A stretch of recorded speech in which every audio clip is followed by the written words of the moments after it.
This narration from Hazrat Aisha Siddiqa Raziyallahu Ta'ala Anha recounts an incident where Prophet Muhammad Sallallahu Alaihi Wasallam was sitting and his thigh became exposed.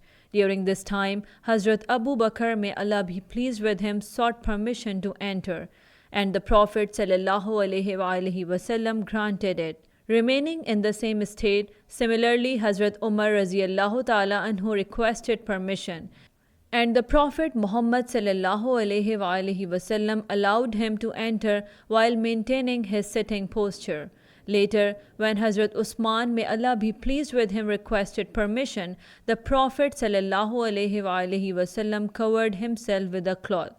Upon observing the sequence, Hazrat Aisha Siddiqa Raziyallahu Ta'ala Anha inquired why the Prophet Sallallahu Alaihi Wasallam covered himself for Hazrat Usman Raziyallahu Ta'ala Anhu, but not for Hazrat Abu Bakr Siddiq Raziyallahu Ta'ala Anhu and Hazrat Umar Raziyallahu Ta'ala Anhu. The Prophet Muhammad Sallallahu Alaihi Wasallam explained that he felt a sense of modesty in Hazrat Usman's Raziyallahu Ta'ala Anhu presence because angels also feel modesty in his presence.